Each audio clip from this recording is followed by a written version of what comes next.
Explorers Club. The Explorers Club.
Hello everyone. So we've got 13 participants at the moment. So thank you everyone for joining us today, and thank you so much to Paul for coming on and talking to us about his particular take on Egyptology, or your particular research interests. So we were actually getting quite stuck into a chat before we went online, and we were talking a little bit about Kemeticism and the popularity of Egyptology. Like, since I've been doing these talks on Egyptology, I've been amazed at how many Egyptology groups there are online. Just on Facebook, there's so many groups. It seems like every single town has a Egyptology society. So Paul, would you first of all just tell us a little bit about yourself and what made you interested in Egyptology and how you came to your particular areas of interest? Yeah, absolutely. Thanks, Sarah, and thank you for having me, and thank you everyone who's shown up. That's great. So I first got interested in ancient Egypt very young, actually. I think it's the old Key Stage 2 kind of education level that you study ancient Egypt in primary school. And that and a trip to the British Museum and a few nightmares about being chased by mummies kind of sparked my interest when I was very, very young. And I think it was kind of partly the kind of archetypal imagery of it that I found really interesting. And so I kind of indulged in various forms of Egyptomania and Egyptian pop culture for several years. I ran an ancient history society at university in my undergrad when I was studying kind of earth sciences, environmental science back then.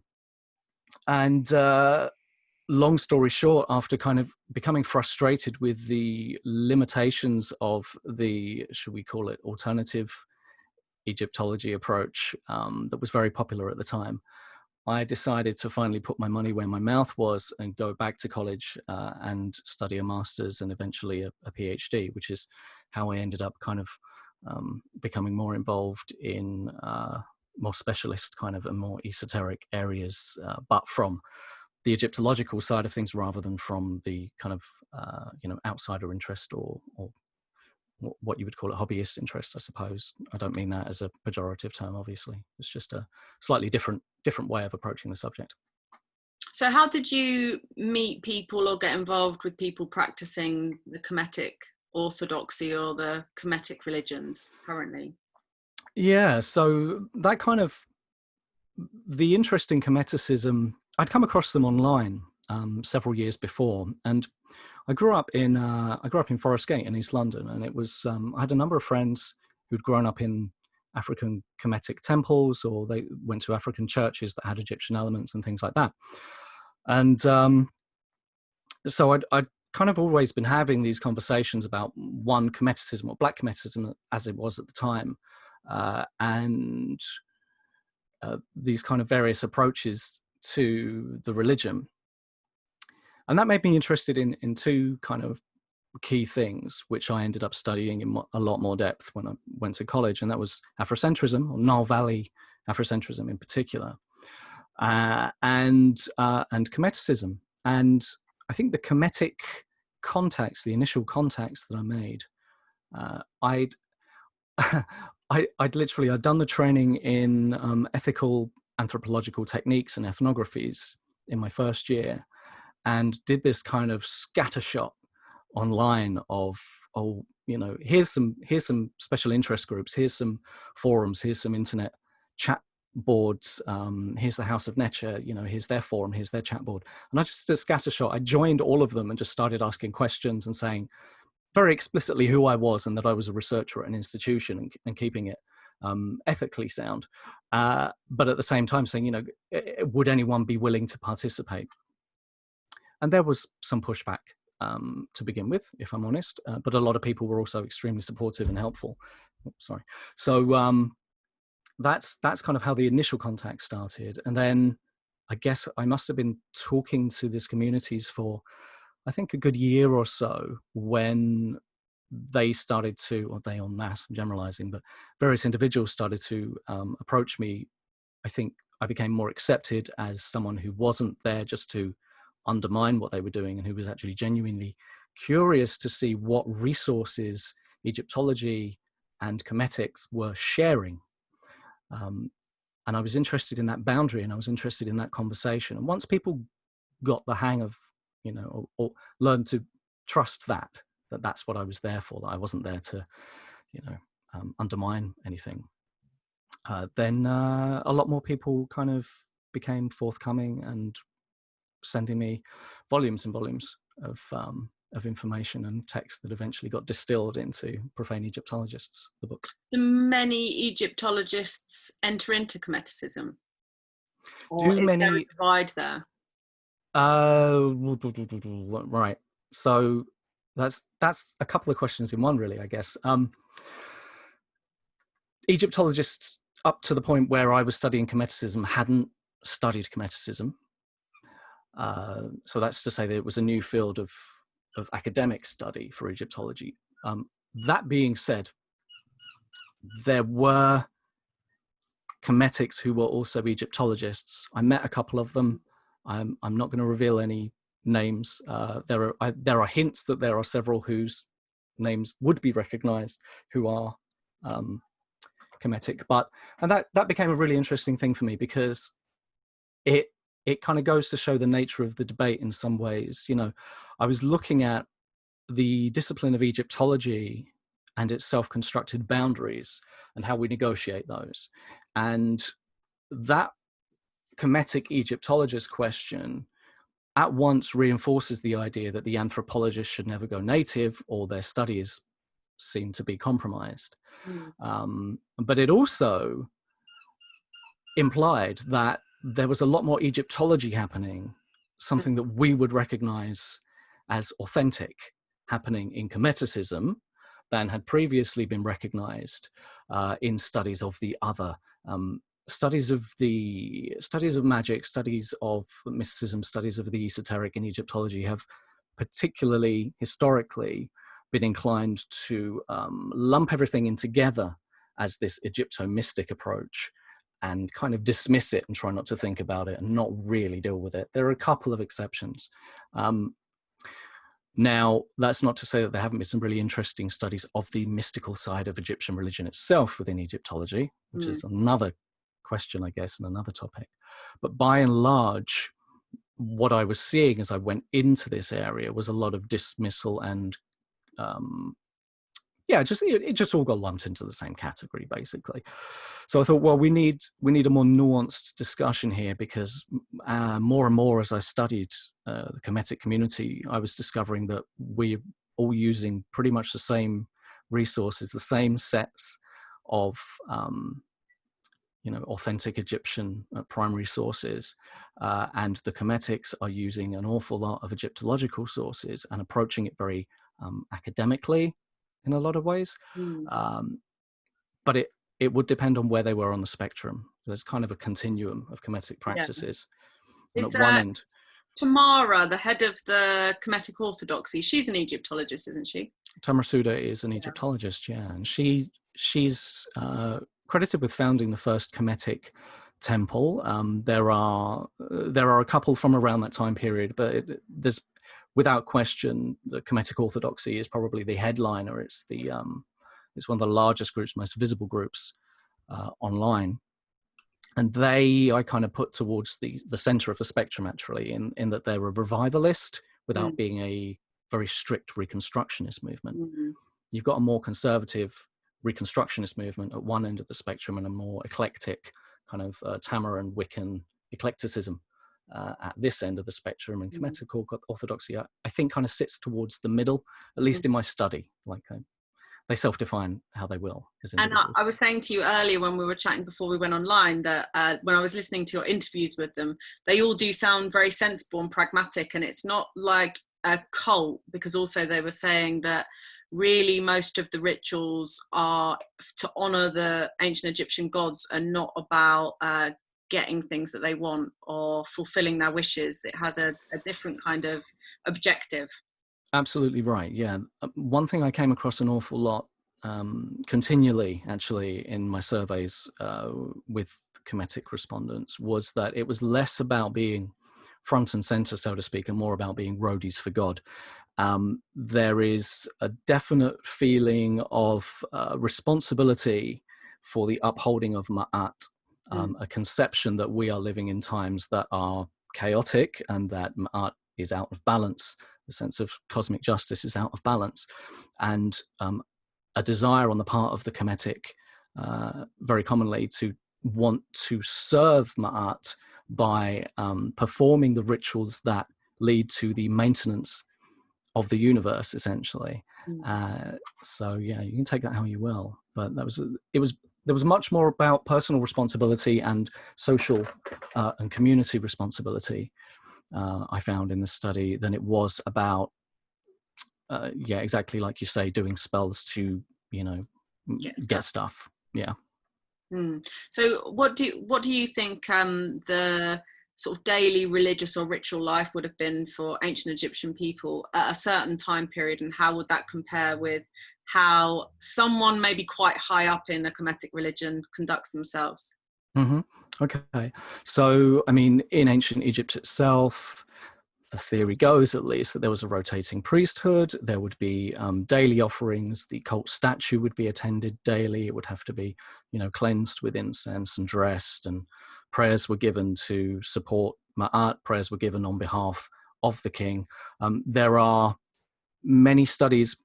Egyptology approaches Egyptian religion from a few different directions. Traditionally, it's there's a kind of almost thermodynamic explanation or performative explanation that religion is. This is the old idea of Egyptology is that Egyptian religion is essentially empty and performative, and it's all offerings on behalf of a king, and there's no actual sense of piety or personal involvement happening with it, because this is essentially decorum that we're seeing now. The response to that, and there was quite a lot of very interesting research in the last 20 years about the search for piety in the record, and how do we find traces of personal piety in the record, if such a word is appropriate to that category. That's another argument. But long story short, if we look at the way that the priesthood operates, and then we look at, say, traces from Lahun and Kahun and Deir al-Medina of votive offerings, of shrines within the home, daily devotionals, things like that, it seems like actually there's a spectrum of practices. And at one end in ancient Egypt, we have this quite performative, quite rigid, quite conservative, consistent form of practice, which is taken on behalf of the royal cult, dealing with the royal gods. And then you have kind of along the other side end of this spectrum with the, I wouldn't say non-elites per se, because our understanding of what elites were and how those operate, was there a middle class in Egypt? But Deir al-Medina is a fairly good example of perhaps a non-royal potential elite middle class that had access to what's been termed by people like Geraldine Pinch as folk religion. Now, the fact that we don't see folk religion extant in the record for the kings, for the royal burials and stuff like that, doesn't mean it wasn't practiced by everyone at some point necessarily. It means that the record dictates decorum. Decorum may obscure what was actually happening, but what we do see in the everyday lives of the everyday Egyptian are practices to deal with, let's call them interruptions or afflictions. John Baines calls them afflictions, a response to affliction. And that might be anything from recourse to the wise woman, recourse to dream books to understand on what days one should take a certain activity or not. And it seems like that was fairly common, and votive offerings were fairly common. And there was a sense of connection between deity and individual that's kind of been ignored in the record for a long time. Now, how does that relate to modern Kemeticism, coming back to your question? The modern Kemetic, as I mentioned, sees themselves as involved in the process, by and large, of the upholding of Ma'at. And so there are daily rituals that are intended to support Ma'at, but there are also other rituals. That Kemetic Orthodoxy has the ritual known as the Senate. And the Senate is a ritual that has space built into it for personal piety. It was created by Tamarsuda, if memory serves correctly, and it was meant to serve as a combination of something that supports a ritual that supports the community whilst also leaving space for personal practice and personal devotion. So on the kind of more conservative end of that spectrum, you've got the practices of, say, the Kemetic Temple of Ra and the Kemetic Temple of San Jose. You can actually see their rituals in the two books. Eternal Egypt is one of them, and those Richard Ridey, Richard Reedy, that's right, yeah, absolutely. May he rest in peace. So he was actually very generous with his time when we were, talking about Kemetic religion, and he provided me with an awful lot of resources. And if you look through Eternal Egypt, for instance, you'll see very close adaptations of ancient Egyptian rituals which aren't there to serve the individual, they're there to serve the gods. And those are meant to be undertaken. You can undertake these rituals daily yourself, and they're not too prescriptive about this, because they don't want to. None of what I saw in Kemeticism was about control or cultic activity or anything like that. I didn't see any trace of anything like that, I can say with confidence. Are there any heads of Kemetic organisations that I know? Tamara's the head of the House of Nedja, isn't she? Mm-hmm. Is she worshipped in any way by anyone then, or?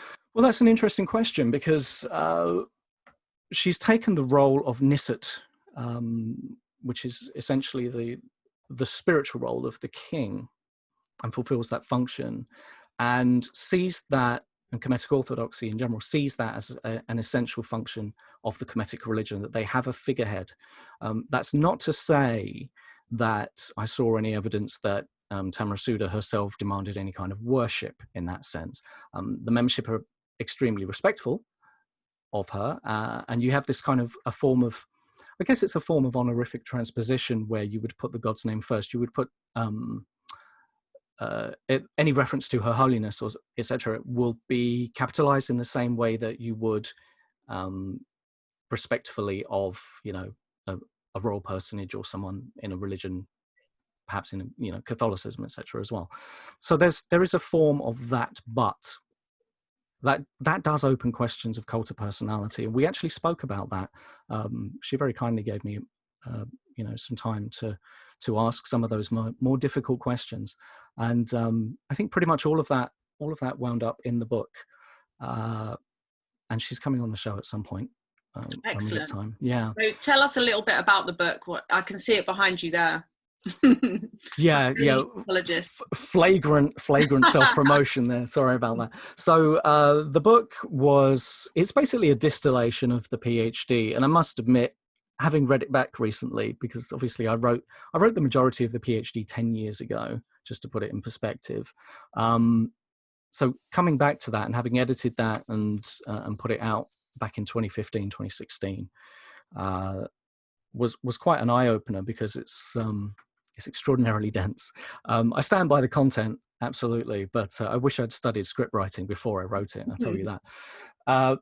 But the book is basically distilled into 3 parts, and the first part asks questions about, it sets the scene for what is Egyptology, what are the boundaries we make around what is Egyptology, and how are those both subtly and overtly reinforced by the culture of academia and scientific Egyptology, and the kind of hegemonic forces of universities and funding bodies, etc., etc. So that's asking, what are the boundaries of Egyptology? What happens when you challenge those?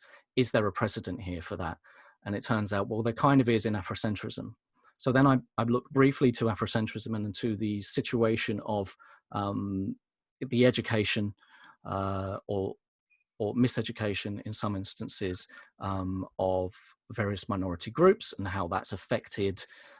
We have a very different situation with Nile Valley Afrocentrism in the UK than we do in the States, for instance, where it's taught as Kemeticism is one of the names, the science of the Black Land, and that's taken to be literally the Black Land, as in referring to ethnicity, rather than the more traditionally Egyptological sense of the term, where it's referring to the fertile, dark, soil of the Nile Valley itself. And that's a very political thing, and that's a very big question that opens up, I'm lots a of cans big of worms. fan of the Home Team History channel. I don't know if you've come across that. No, I haven't. No.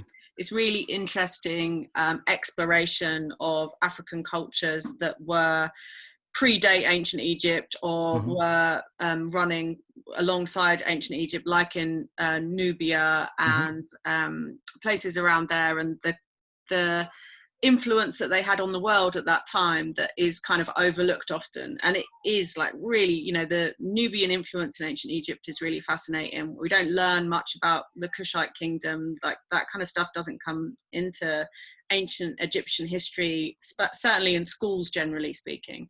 So yeah, absolutely, yeah. And I mean, that's part of the thing, and that was part of the fascination of studying Afrocentrism before getting into Kemeticism, was that, and that's what it opened up the question, what is Egyptology and how do we define its boundaries? We define it geographically and we define it chronologically, and Egyptology tends to start in, the Old Kingdom or pre-dynastic at best, and it tends to end with the defeat of Cleopatra VII. And everything else is seen as being outside Egyptology, which is fascinating, really, because a lot of there's been some research that seems to indicate that various cultures, Sudanese cultures, were settling the Nile Valley in around 5 to 4000 BC, and influenced the origins of pre-dynastic Egypt significantly. Would that be Narma, like those city-states? Well, Narma's a little bit later, but I mean, we're looking at basically the end of the Pleistocene and into the early Holocene. And Sheikh Anta Diop did a lot of research on this, and some of that, a fair amount of that, has been contested by Egyptologists and linguists. That being said, people like, I'm trying to remember now, Andrew MacDonald, Andrew Reid, David Wengrow, or a few names off the top of my head, looked at the roots of the Afro-Asia linguistics and found that actually it looks like Diop may have been onto something with respect to the earliest origins of Egyptian culture. But even Diop says these cultures seem to have been displaced later by Mediterranean and Near Eastern immigration. So we do have a melting pot at some stage. It's just establishing where that is. What are the principal deities of Kemeticism, and why do you think those particular deities have been chosen by Kemeticists? This was really revealing for me. I thought this was really interesting because traditionally in, let's just call them esoteric movements for the sake of convenience for now, we tend to see a focus on the Assyrian triads, so Osiris, Isis, and Horus in their Greek names, no less. And we've seen that through, things like the Freemasons, the Golden Dawn, Aleister Crowley, Thelema, all of those kinds of movements through the years. And we see it in pop culture because Greece, of course, and classical education was our way into Egypt before the decipherment of hieroglyphs. Now, what was really striking about Kemeticism was, one, a move away from that completely towards an awful lot of household deities. And I've actually got a list in the book of the kind of number of times certain names came up and where the focus was. There was an awful lot of focus on Hathor as well. So, and on their original Egyptian or Kemetic names. So there was a very distinct delineation and a lot more focus on deities that don't tend to be anywhere near as well known, outside of Egyptology. So yeah, household deities, protective deities. Obviously there are for the animal lovers out there, there are Anubis and Bast and Sekhmet come up an awful lot. Sekhmet in particular. Much emphasis on Thoth or duty. Yes, absolutely. Yeah. I think Jehuti, Khonsu. I mean, oh my goodness, and Ra. Even though Ra is obviously a well-known Egyptian deity, the function of Ra, or any of the other name attributions of the Amun, or much more prevalent within Kemeticism, I would say. So whilst there's no singular focus, I found that very, very commonly, household deities, and then some of the others like Set as well, and Set in his pre-demonized form. So we're talking about Set, Old Kingdom Set, where he's actually benevolent. He fights Typhon on the solar bark, that kind of thing. You think there's an element there of a kind of distillation of the huge pantheon of Egyptian deities into a kind of essential representation of natural forces or concepts? Because one of the things I found, like looking at the various different deities, is that you get the kind of same concepts coming up over and over again with different gods that have different responsibilities, but there's a kind of essential element. You have the kind of Holy Trinity that you have with Isis, Osiris, and Horus, and then you have it kind of repeated again with Mut and Amun and Khonsu. So you get the Holy Trinity thing. Is there a Holy Trinity concept in Kemeticism?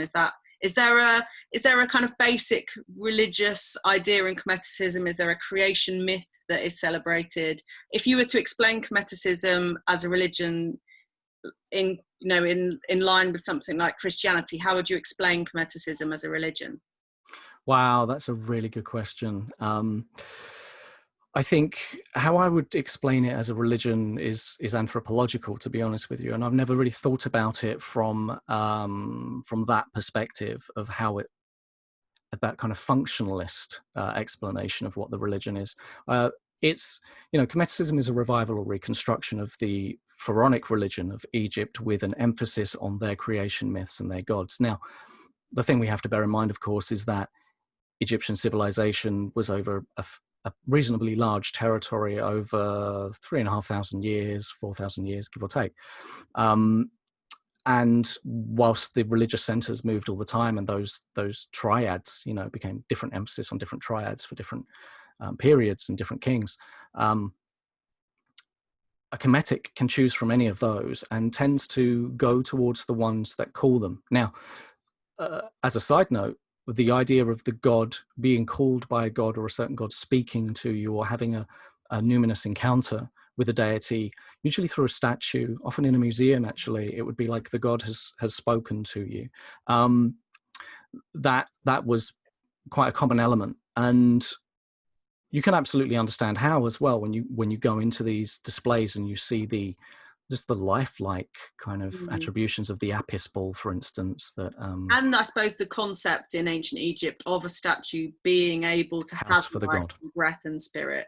So absolutely, if I can see how, from being like fanatical about ancient Egypt, you would want to do more, you'd want to get more involved. And, you know, if you live, drink and breathe ancient Egypt, you'd want to have that as your spiritual dimension of your life as well. So is there an element of that where do a lot of amateur Egyptologists become Kemeticists? I can imagine that.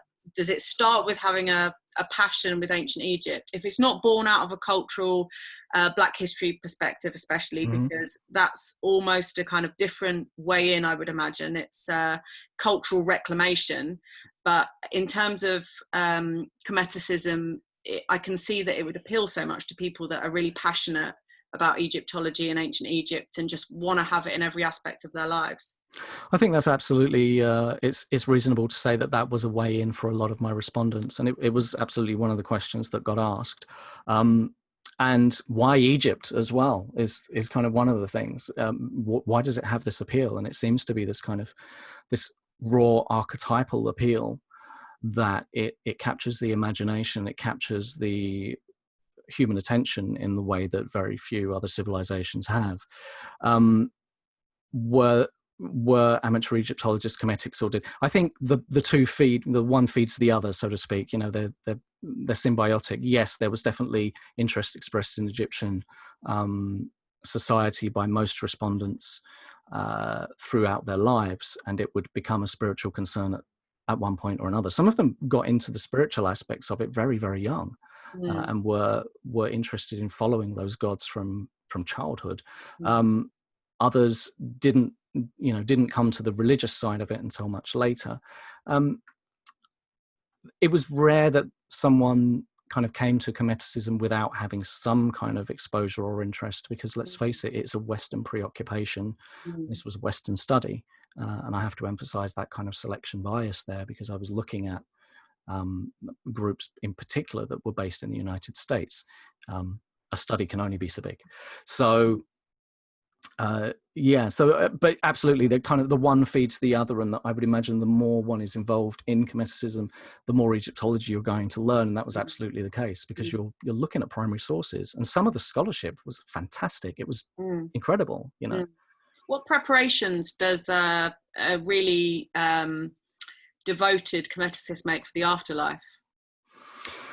Well, that's another interesting question, and one that I did ask about. Now, conceptions of afterlife did tend to vary. We in the West tend to associate Egypt with reincarnation in our popular culture for some reason, when that's not really, you know, in the primary Egyptian sources, it's about the afterlife being eternal, not coming back to do it all over again. Not a Groundhog Day situation. Exactly, we don't want that situation. So, you know, it was encouraging to see that those popular aspects, popular culture aspects of conceptions of Egypt had really been pushed aside by Kemetics, and they were much more interested in living a good life, or living life well, and coming forth by day. Yes, coming forth by day. There was an ancestor shrine, actually, now that I think of it, for the Aku and the Blessed Dead on the House of Nature website, or the Kemetic Orthodox website, and it was where they would leave offerings and prayers for the dead. You mentioned Richard Reedy. He sadly passed away in 2015, and he had prepared spells and amulets to be buried with him that members of the temple did do. Now, obviously, there are practical considerations. We can't all be mummified. I was going to ask you, has anyone been mummified that you know of? Not to my knowledge. I would be really interested, actually, if anyone has. But since the process of mummification is obviously quite niche and very expensive, that can't happen. But I could see that being like a new thing, though. Like, it would be a nice little business for someone, considering how into Egyptology so many people are. If someone set up a little mummification funeral home. I've often thought that myself, actually, and I wouldn't mind being mummified myself. I think that would be kind of okay. But there's a funeral directors in Bexhill called Mummery. It's like one step. Like, my American friend thought that mummery was the English word for a funeral parlour, but it's just the person's name. And then Right. they obviously decided to go into mummification. Wow. I mean, yeah. But yeah, I wouldn't want to make too much light of this, because obviously it's serious business. It's the most serious business there is, and there are certain things that we have to consider when it comes to the afterlife, and that's one of those things, is that our families may not do what we want. They may not respect our wishes. They may not, and that's obviously a concern for the Kemetic as well, because they get buried. If their family's like, I don't want to get involved in this weird religious stuff, then you're getting buried the way they want, not the way you want.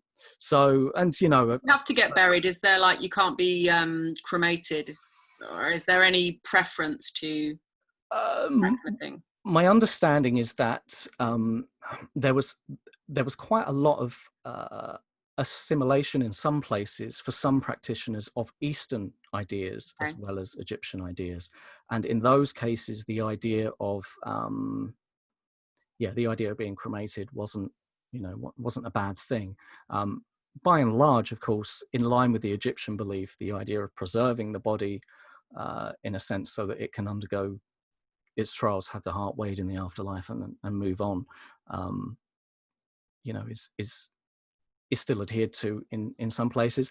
I think it's important to note that a lot of these things will be generalizations based on feedback, and Kemeticism is a distinctly individual religion for a lot of people. And even though we can find trends in things like Kemetic orthodoxy, obviously, because they have litany, if you will, and we can find trends in the practices, beliefs are still, because what is a belief? A belief is an idea ratified by experience. So, it's an incredibly subjective thing. Is there or not a initiation ritual, but initiation rituals as a matter of course for Kemetic religions? Yes, by and large, yes. So Kemetic orthodoxy have their probationers group. You can then, if you go through the probationers group and you decide that's the religion you want to join, you can then essentially convert to be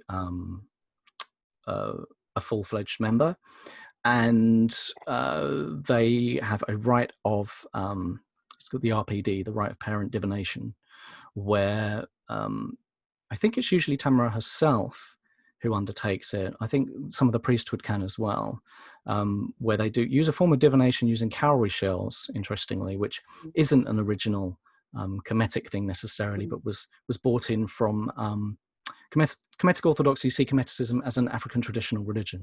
They bring it in together with the ATRs. Now, academically speaking, there are a lot of questions that raises and did raise for me.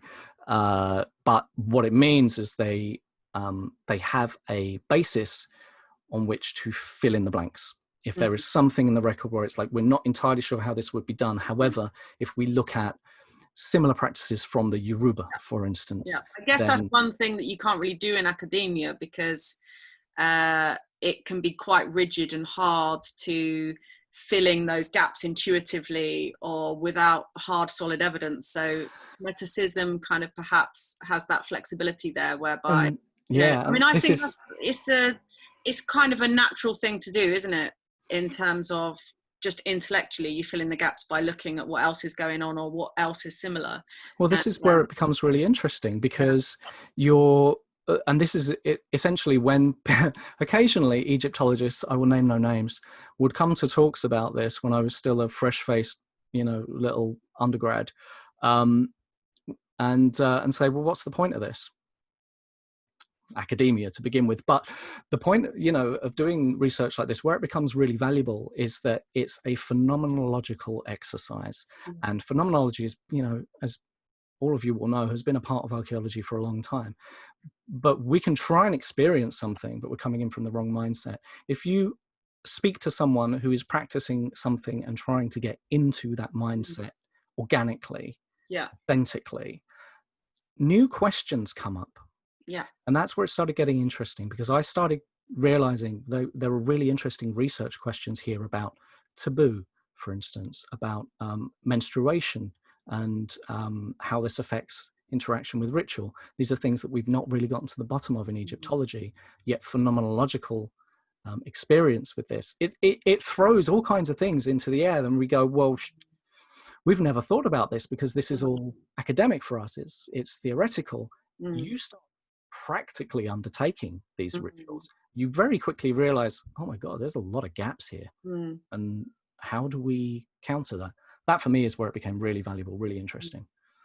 So did you take part in Kemetic rituals yourself? I was invited to in San Francisco when I was there recording the podcast of the interview with the Kemetic Temple of Ra. So I didn't join any of the Kemetic groups whilst I was undertaking the study because I just didn't want that kind of bias, essentially. And I think it would have been I could see the value in some people doing an immersive study and joining in and doing this. If you're studying one group, great, fill your boots. But when you're trying to get a picture of a movement overall, you don't want to get to know one group exclusively or too well. You need to kind of retain that objective distance. So I didn't partake in any or join any of the groups or do any of that kind of activity whilst I was doing the study. But afterwards, and after I'd written the book, I went out to the States and I participated in some rituals with the Kemetic Temple of Ra, which was really interesting for me. And they were really great. They were really welcoming and friendly and open. Lovely, lovely people. What's their temple like, and do they dress up in ancient Egyptian style clothes? So there's a lot of caution against getting caught up with the trappings of religion. One of the things that came up an awful lot was, seek what they sought. Yeah. Rather than just try and repeat what they do. So yes, there is attention paid to ritual purity. Washing the mouth out with netron, for instance, that opened up another research question. It's illegal to export natron from Egypt. So how does one recreate natron for ritual? And instead of kind of going to the salt basins that you've got all over California and Middle America, more often than not, natron would be there were recipes on the Kemetic forums for, well, this is how you make the purest natron, this is the kind of salt you want to use for natron, etc., etc. So attention was paid to that. Attention is paid to the clothes, in as much as long as it's not going to distract you and put you off from actually getting down to the business of getting that ritual like a done. kind of, there's a sort of gnosis aspect to it where you need to have the direct experience. It's not just about taking part in the That's a really big question. I get into a whole theological thing about that in the book. I'm kind of glad you asked, but it's a big thing. Okay, so very, very, very shortly, briefly, the idea of gnosis and the idea of mystical experience and the idea of oneness with deity, these things have changed over time, and we don't tend to see mysticism associated with ancient Egypt because the absolute kind of experience of divinity is not something we look for as Egyptologists in the record. There's an awful lot of interesting research about this. Again, there's notes on that in the book, but Jeremy Nadler in Shamanic Wisdom of the Pyramid Text tried to undertake a theological reversal of this to say that just because we see ascension, we see transcendence as escaping from this raw, crude material matter to become one with the spirit. And that's how our concept of that, since the Upanishads, has kind of developed. The Egyptians didn't view the world that way. The world itself was sacred. The body was sacred. It was all an expression of the gods. It was all divine. So you didn't have to transcend in Egyptian religion so much as become one with. So Jeremy Nadler kind of attempts to do that philosophical reversal. I took some issues with it, but I think overall what he was attempting was pretty good, and he got kind of sidelined and ignored and lumped in with the mystical guys, despite the fact that his is an academic study. But long story short, I think that the terminology of Gnostic, you'd probably find some Kemetics would disagree with that and find it inappropriate in the same way that transcendence is inappropriate in this context. The absoluteness of the divine. So there wouldn't be maybe like, to put it another way, maybe like a an experience of enlightenment within ancient Egyptian thinking? Again, conceptually foreign to the Egyptian mind, and not really what you would find most Kemetics looking for. There will be exceptions, especially those who deal with more Eastern material and bring some of that. Sharon Laborde was one of those who brings more Eastern material into her work. Following the Sun, she wrote Following the Sun. But this idea of transcendence and gnosis and things like this, these are much later concepts, and for the Egyptian it's more like a oneness with divinity. That kind of brings me on to my favorite Egyptological subject. Like you were saying, like you haven't done much in this particular area, but the concepts of the car and the bar, because I think that they are really quite unique ideas in ancient Egypt, and issues that a lot of the Egyptologists that I've spoken to tend to avoid, because they're not quite sure how the car felt to ancient Egyptian people, or the concept of the bar felt to ancient Egyptian people. But I was asking you earlier whether or not the car comes into Kemetic religion at all, and you were saying it doesn't really come up very much. Well, it didn't feature in my study particularly, but that's not to say that I could have been asking the wrong kinds of questions at the time. You know, it's limited by that. But it didn't come up an awful lot with respect to. It's a very practical religion in a lot of senses. It's a very pragmatic religion, and a lot of the questions I was asking were functionalist rather than based solely around belief. There's a chapter on belief, but so the deep spiritual kind of beliefs and concerns and how they affect the everyday life mostly came back to me in terms of ma'at and correct living. But that's not to say that, I mean, there are other, and I would hesitate to call them Kemetic in the sense that the movements I studied, but there are other Egyptian spiritual movements that do acknowledge multiple bodies, multiple spirits, multiple bodies, and some speak about, you know, the second being, you know, the electromagnetic body, various things like this. And this is something that might have filtered through into people like Blavatsky and Steiner, and maybe not so much Crowley, but those kind of mystical, Victorian, almost Egyptomanic. I find their practices really fascinating, not least of which because they're so utterly wrong-headed most of the time.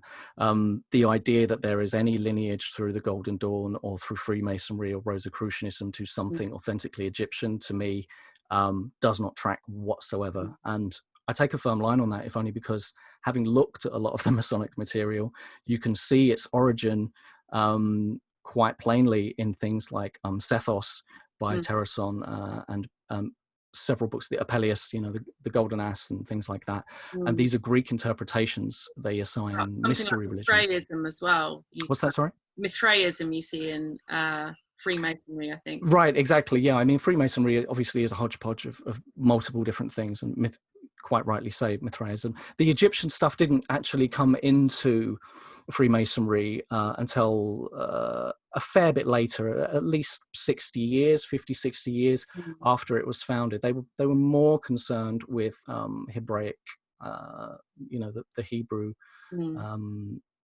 interpretations. And Egypt, funnily enough, Egypt becomes much more prevalent in Masonic rituals and Masonic rites and Masonic beliefs with the coming of Count Cagliostro, and the Egyptian Lodge, the African Lodge. So you've got the African Lodge, and there was a document. Actually, you know what? I do actually have slides on this if you'd like to see them. Yes, Is that please. something you guys would be interested in? Definitely. Right. So let me just share this quickly. Let's share you. Right.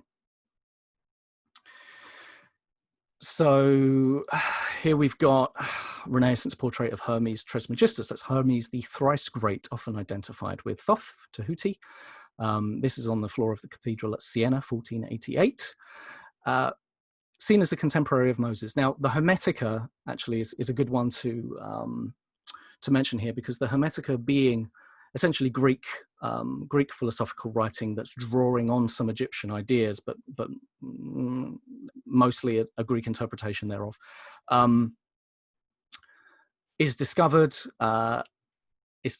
and makes its way into Renaissance circles. And so the Hermetica becomes quite an interesting and important source of information and misinformation around this period. And then you've got, as mentioned, metamorphosis. So this comes from the mid-2nd century, Common Era. So, the principal character joins a mystery cult of Isis, receives wisdom. There are some interesting Egyptological notes about its similarity with the Book of Two Ways, which is a very, very ancient Egyptian book. Whether that's coincidence or not, whether that's projection or not, I must remember to ask you about mystery traditions actually in Egypt. I've written it down, so carry on with this bit. Hopefully we'll cover it. You've got the ancient and mystical order of the Rose Cross, Rose Crucis. 17th century, again, this is kind of combining Kabbalah, Hermeticism, alchemy, mystical Christianity, that kind of stuff. And part of the thing that starts influencing Napoleon, one of the reasons he becomes interested in Egypt. And then the constitution of the Freemasons. Freemasons was really this kind of working boys club that got ideas above its station, really, and did very well, actually. Within a century, it had become kind of crucial. Lots of members in high up places. But at its outset, there wasn't really an Egypt interest here. It was biblical. And it's only a bit later that you start seeing, after the publication of things like Sethos. Now, at the time, you've got Sethos and you've got things like the Magic Flute, Mozart, Freemason. And it's around this period we start seeing the influence of this idea. And it's a very Greek idea. It's the kind of thing that came out of misinterpretations of Greek writings about Egypt, of the idea of mystery, Egyptian mystery systems, Egyptian initiation, Isis mysteries. Obviously, all of this is coming from later ideas of the Isis cult, rather than old school Egyptian religious ideas. This is a Eurocentric fascination with Eurocentric preoccupations, and it's based almost entirely on Greco-Roman sources. And then we've got this thing comes out in 1770, the Craterepoa. Indecipherable name, but it becomes a really influential text in Freemasonry. Originally comes out of the Masonic African Lodge. Again, describes these processes of degrees of initiation. All of this can be traced back to Sethos. All of this can be traced back to earlier Greek writings. And again, accounts of classical authors talking about a test of 4 elements. The 4 elements is the way that you can trace the lineage of where these ideas have come from. And then we've got the Count here. He gets into Egyptian masonry. He starts founding this Egyptian rite. Interestingly, around the same time, you've got the founding of Prince Hall Freemasonry, I believe. Is this around the time of Mesmer and like mesmerism and things like this as well? That sounds about right. Yes, yeah, I think that sounds about right. So you start getting Egyptian lodges, or Egypt focus Masonic lodges. They've all got these claims to have learned this secret knowledge from subterranean vaults of the pyramid. That's where that alternative Egyptology idea comes from. It comes from the Greek notion. I'm trying to remember who originally said it now. It was one of the Greek writers said, they're centers for initiation. I think someone ended up saying it to Herodotus and he kind of went along with it. And of course, by this point, the understanding of hieroglyphs is gone. And so it becomes misinterpreted as a purely symbolic language. It becomes, we get all this kind of nonsense in the Renaissance period where they're not actually hieroglyphs at all, and they have this symbolic nonsense kind of attached to them. And then you get things like 1909, Ancient Mysteries of Modern Masonry. Again, false constructions, and Blavatsky following with the spiritualists kind of off the heels of this and off the heels of people like Aleister Crowley. You'll find about as much authentic Egyptian material in this as you will if you go to ancient Greece, essentially, because that's where a lot of these interpretations come from. That's not to say that there weren't attempts to go back to the source. I mean, I'm being very disparaging here, but it's important to note that there are a lot of claims and there's a lot of misinformation nowadays based on this kind of stuff. And it's all constructed out of the same few texts. And none of it actually really relates to Egypt. It tells us much more about our own preoccupations than it does about Egypt. I found this character really particularly interesting, Florence Farr. She's a member of the Bloomsbury set. Obviously, the social circles of the elites, if you will, are very small in this period. So she's hanging out with Wallace Budge in the British Museum at the time and doing her translations with him. She's also hanging out with and influencing the Order of the Golden Dawn and Aleister Crowley. Aleister Crowley then goes on and does things like this, Liber Allegis, based around Stele 666 from the Bulak Museum. I think it was Gunn, Egyptologist Gunn, who translated that for him. So an interesting crossover between Egyptology there and the Aeon of Horus, Crowley's Horus-based religion. But again, it's very telling that we're using Greek names, Greek preoccupations, that kind of thing. So yeah, that's the kind of stuff that was going on that side. On the other side of it, you've got other interpretations of this stuff. Let's just find a good one for you. I was going to say, what about the kind of alchemical tradition in the, how that kind of was thought to come from ancient Egypt as well? Yeah, alchemet of Egypt. That's where the word comes from, the word alchemy. Is this in any way true? Well, again, a lot of the Renaissance, medieval and Renaissance magicians were looking for sources on which to base this stuff. There's like Agrippa's 3 books of occult philosophy and the rites of Abramelin the Mage and all kinds of stuff like this.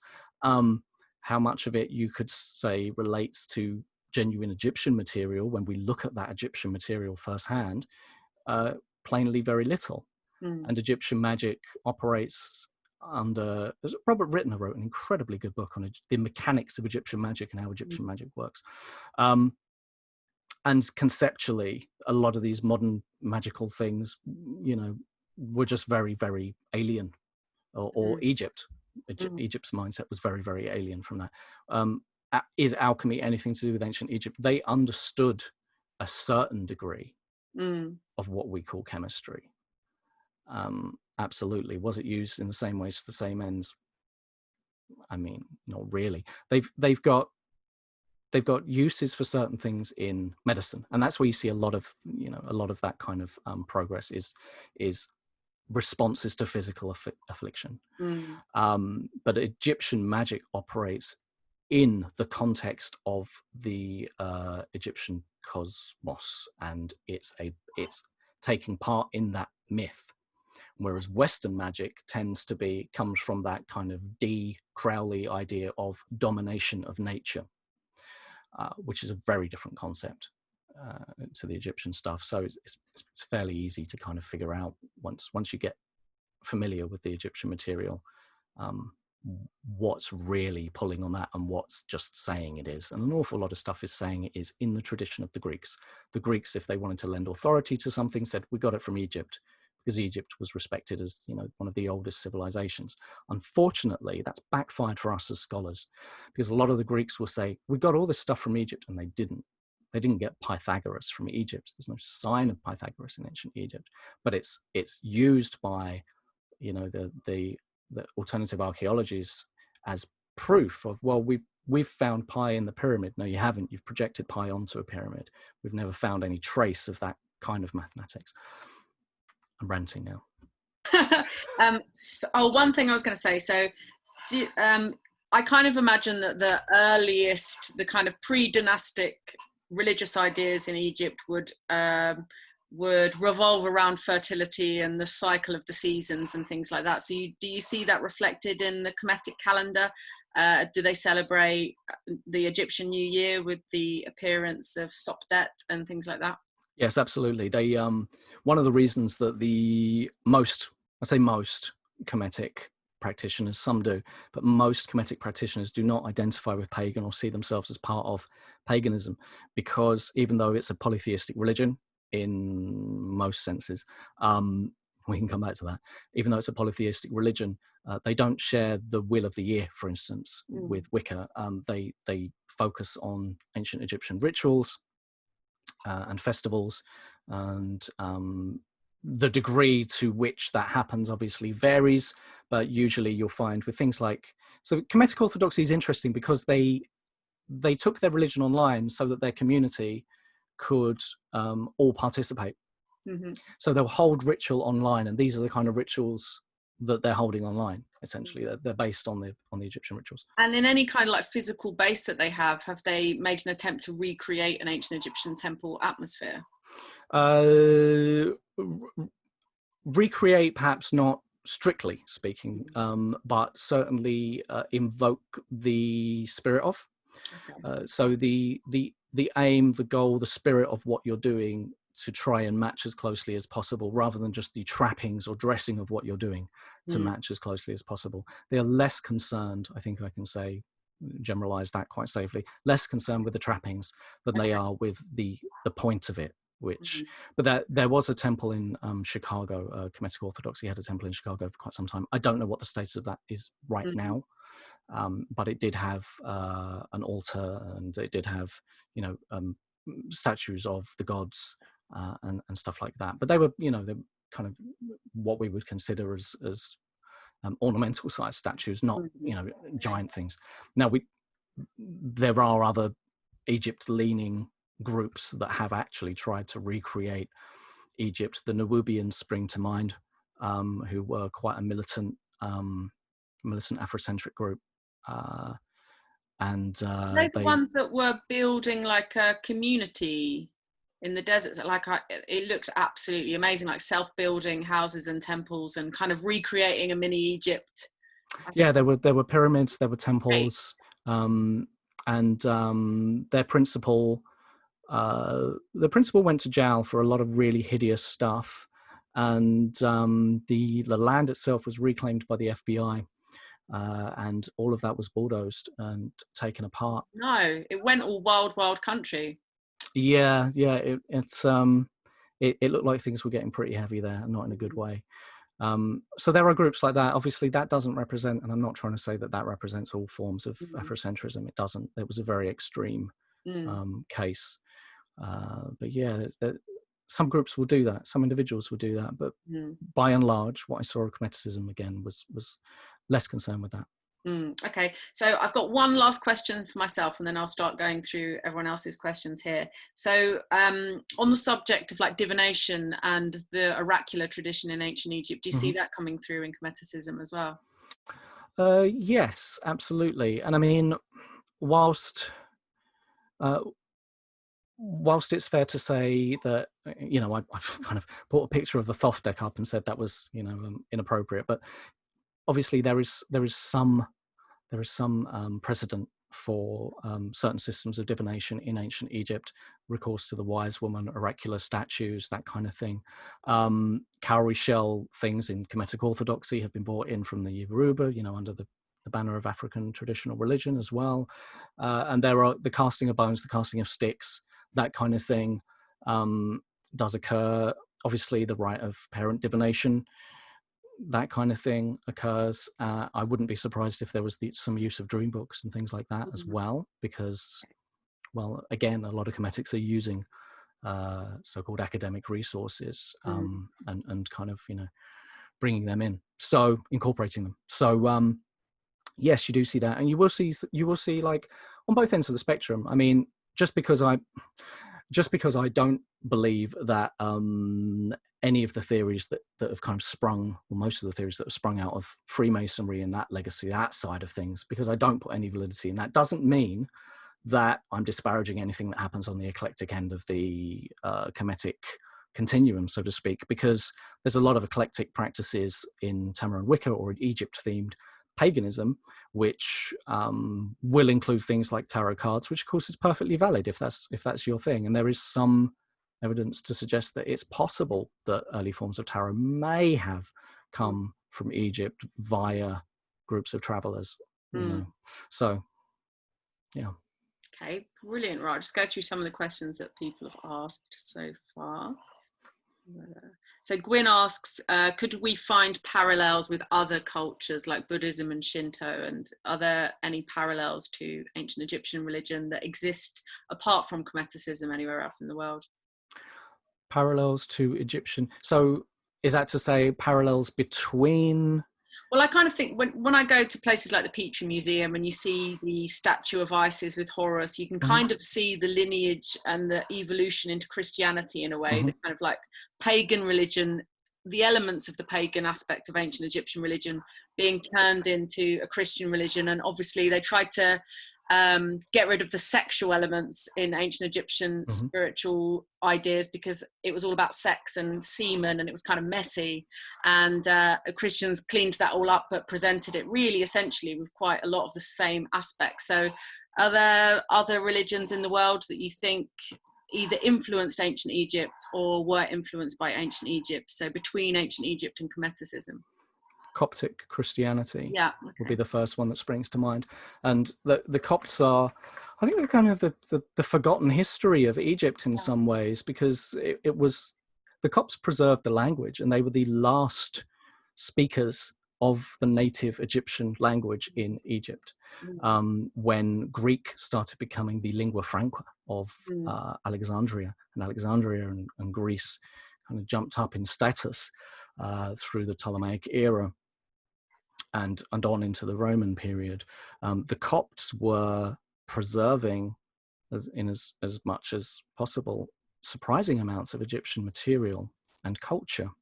And it's fair to say that in the Coptic language, not in necessarily the written form, because their written form came later actually than their spoken form. It had to be recreated in a sense because the Egyptian, cursive and demotic and stuff like that had all gotten mixed up with the Greek stuff. So, so the Copts are the first ones that spring to mind, and they're often ignored. And I think that's to our detriment, actually, as scholars. And it's also to the detriment of the native Egyptian people, who get kind of pushed out of the picture by these arguments between Westerners about whether the Egyptians were black or white. I'm going into another kind of tangent here, but like that's something we need to bear in mind when we speak about the black origins of Egypt, which are entirely plausible, and we speak about the ethnicity of the Egyptians. We're kind of forgetting that there's people in Egypt there who are the descendants of the ancient Egyptians, and they're getting pushed out of their own story in some of those contests. So ancient Egyptian thinking preserved in the idiosyncrasies of the Coptic Christian church? I think it's a brilliant question, and I think the answer will almost certainly be yes, if only because they are the culture that built on a lot of the remaining sites, holy sites and temples, kept a lot of the remaining texts that didn't get destroyed. It's really interesting, like the Copt story, and I wish I knew more about it. I've just never had the time to study it as much as I'd like.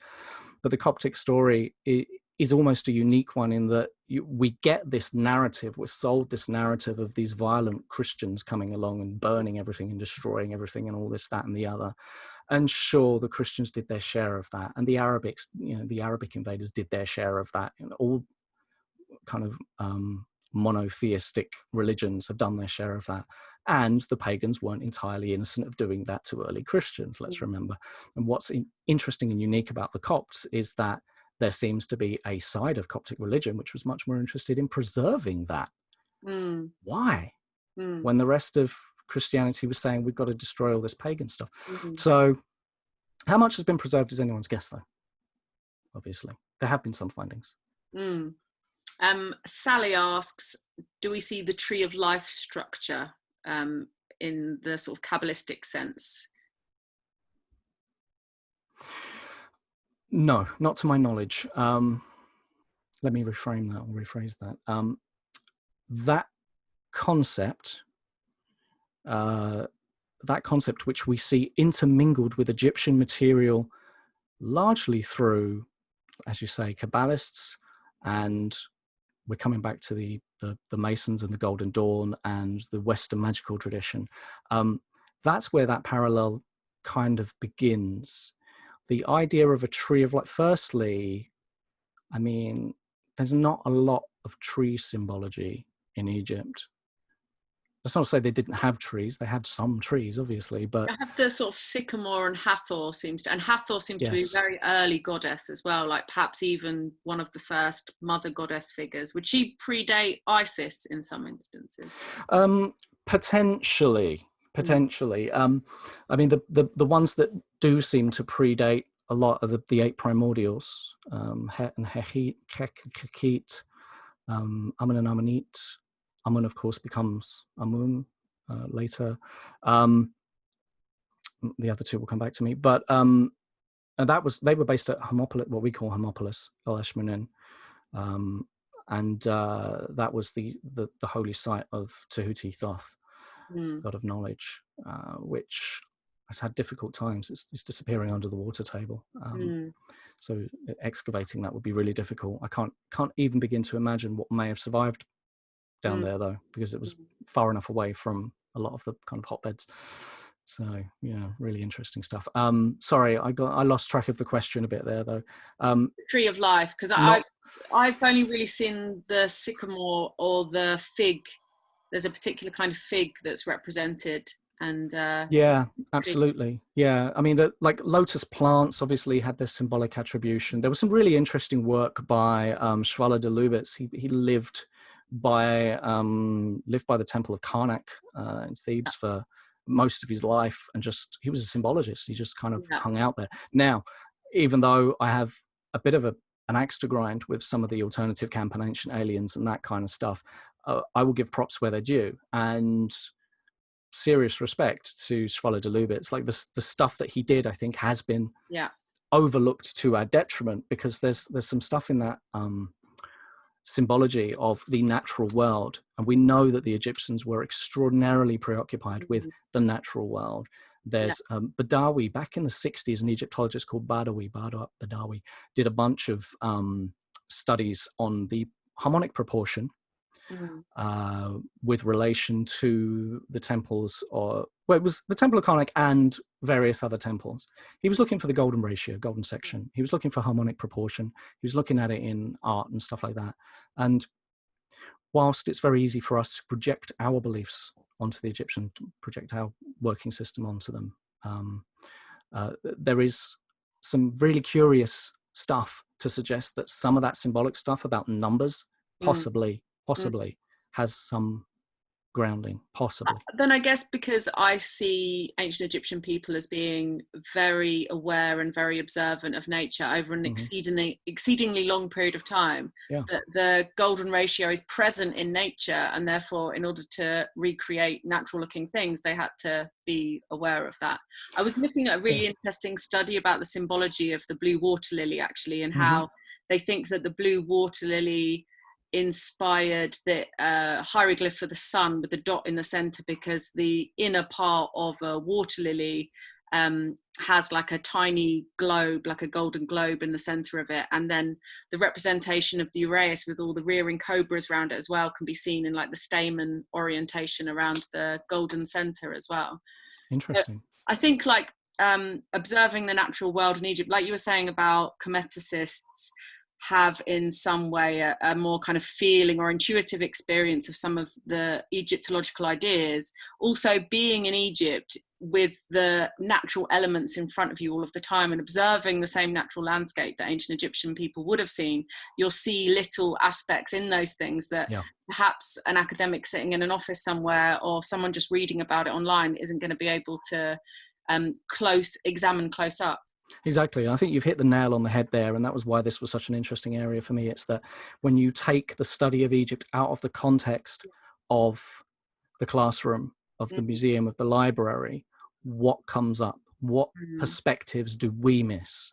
And, you know, there's a lot of valid questions being asked outside of Egyptology, which Well, yeah, we don't have answers there for. was one off-piste question I wanted to ask you, because someone mentioned it to me with regard to, I think it was like a Mayan or an Aztec structure. But do you think any of the man-made pools in Egypt were reflecting pools to view the stars?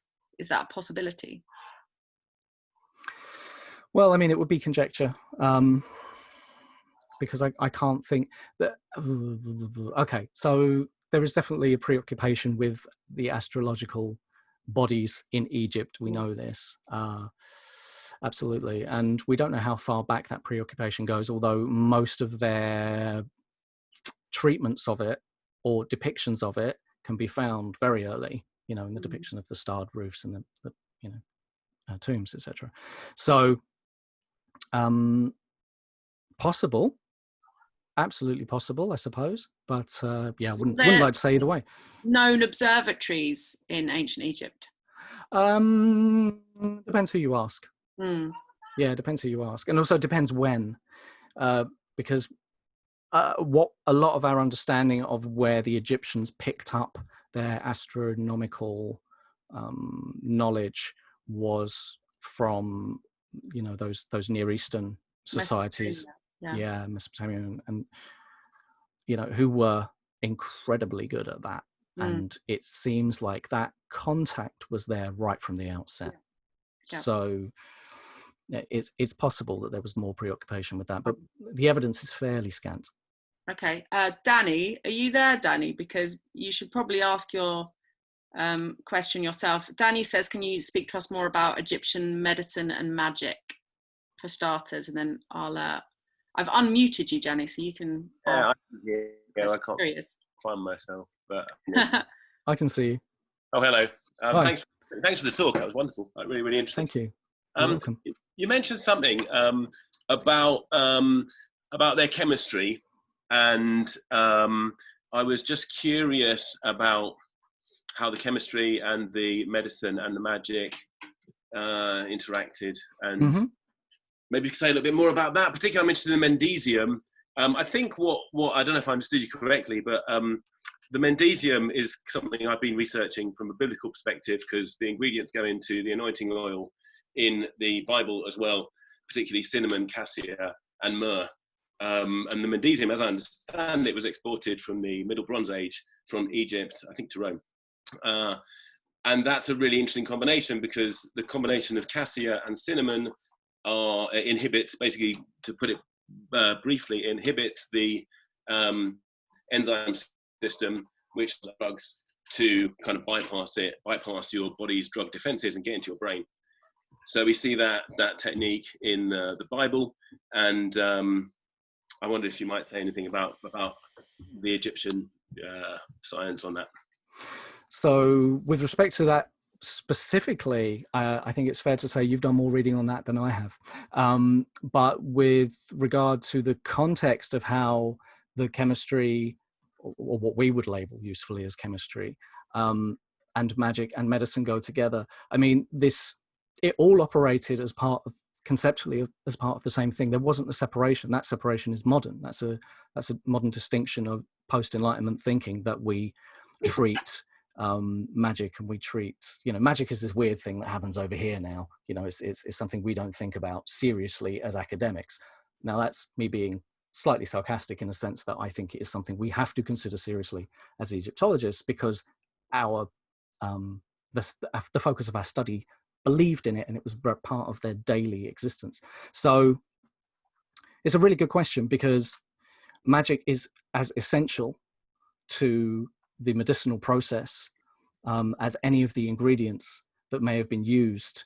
And oh my gosh, I did a thing for this on a show a few years ago, where we spoke about the various different unguents that we use for different things and the properties that they actually had. And it's fair to say, actually, a friend of mine's an expert on this, much more than I am. It's fair to say that the understanding of compounds to inhibit bacterial growth, even though they didn't believe in bacteria, the way that, you know, didn't use bacteria as a concept, but to inhibit that growth, seems to be more effective than we previously considered in a lot of cases.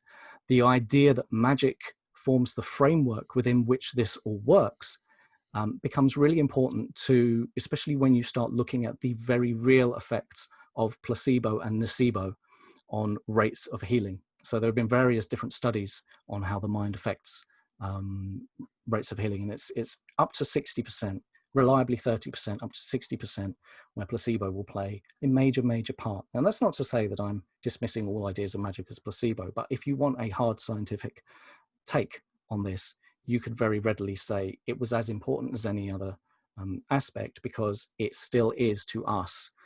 There is a certain part of going to see someone, to have something dealt with, to have an affliction cured, that's as important to us recovering. And this has been found in modern recent medical studies, is as important to us recovering as the drug we're given. So that recourse to the healer in ancient Egypt is part of a continuum of ritual that we have been undertaking as a society for thousands of years. And the idea that that any of those things, that the magic, the chemistry, were ever separate in Egypt wouldn't even occur to them, because, you know, the efficacy came from the fact that you're pouring a libation, for instance, over the Horus image and reciting the spell on the back of that Horus chippy, sippy, you know, statue, which puts you into the framework of you being Isis, the injured party, your child being Horus, and you are healing that child through drinking the effluence, partaking of the effluence that's poured magically over that statue. And of my course, favourite one of those is in the Petrie Museum. Right. There's a really beautiful one in the Petrie Yes, Museum. there was is. a really beautiful one that was part of the Sunken Cities exhibition as well. Oh, that was wonderful. Danny, those ingredients that you were talking about, they I bought some, is it pronounced kifi or kapet in Egyptian, Egyptian incense online, like handmade by someone on Etsy. And I was reading some of the ingredients of kifi recipes are things like henbane and stuff like that, but it contains like cinnamon and myrrh. It has some of the similar kind of elements that you were talking about, and the recreation of Cleopatra's perfume as well was quite similar to that, actually. Yeah, something like kifi, which is super interesting, is that a lot of the ingredients again reappear in the Bible in the Ktoret Hasamim, which is the incense of drugs in the Bible. And the preparation, it involves steeping it in wine, which happened with biblical incense, and also with the kifi. And I think it was burned at the same time of the day, so they're quite a dusk incense. Yeah, that's right.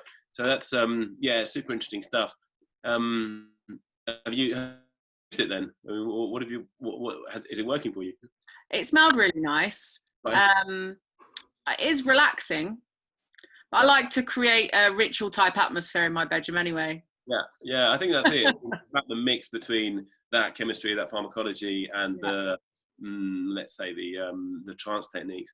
I've got one more little question, if that's all right, and it's on the same subject, which is so there's a writer, Gordon White. He wrote a book called Starships. He goes quite a lot into Egypt, and one of the things he mentions is that the Egyptian architecture and was at its height right at the beginning of the Egyptian in the first dynasty, and in fact it got less and less impressive as they lost their techniques as they went forward, and then he tries to recreate what was going on before and where it all came from. Now, firstly, I just wondered if sorry, I've actually forgotten the name of the dude. My apologies there, but I wondered if you could comment on whether that's actually true or not. And secondly, do we have any idea of something similar in the pharmacology and medicine and magic and all that? Of it as in progressing, degrading over time? Yeah, that's an interesting question. So with respect to the pyramids, this is unfortunately something that I've encountered quite a lot, and it's a belief that has been formed outside of the field that pyramid building and hieroglyphs came along fully formed, and the technology was spectacular, and then it just all turned to crap. And unfortunately, the truth of it is, you can see the development of the pyramids in Medium and Dashur and the Red Pyramid, etc., etc. You can see that technology being developed over time, failing, and then them getting it right. And they got it right before the pyramids of Giza. they absolutely nailed it before the pyramids of Giza. All of this is in Chris Norton's excellent book, actually, Lost Tombs of Egypt. He goes through this a bit as well, and Complete Pyramids by Mark Lehner. So that technology, much like the hieroglyphs, you can trace the development for it, but it's not something that's spoken about outside of Egyptology very much. But those pyramids are there, and it's quite easy to see where they messed up along the way, and where they went, this is the exact degree we need. This is how we do it. This is how we make sure it doesn't collapse on itself like the last two. And then you get, the Giza Plateau, which is unbelievable. And I think the most impressive thing about it is just how many blocks were used over the time period that we have. But yeah, I mean, it's the same with hieroglyphs. We've got plenty of, potsherds and ownership symbols and stuff like that from Hyrcanopolis and other pre-dynastic sites, which show us quite clearly the development leading up to the hieroglyphs we start seeing on the Nama palette. So around the time, of King Scorpion and Aha and Nama, some of which may have been the same person, we can see the development of that, and we can see the influence of trade contacts between the ancient Near East and Egypt playing a part in that as well. There is a much bigger story going on there that Egyptologists don't focus on because we are defined, geographically, traditionally. That's happening. There's Toby Wilkinson and Wang did a really interesting paper on that development of writing and trade, early trade and branding played a really big part in that. So I'm sorry to say that writer is not correct in those assumptions, and it's a very common belief. But the evidence is all there. It really is. The chronology is all there. How much of a cultural and ethnic melting pot do you think some of the big cities would have been in ancient Egypt at their height? Tremendously so. I mean, depending on what period we're talking about, but we've got entire cities, the name escapes me at the moment, of Greek soldiers, regiments, in later period, or even in middle Egyptian times.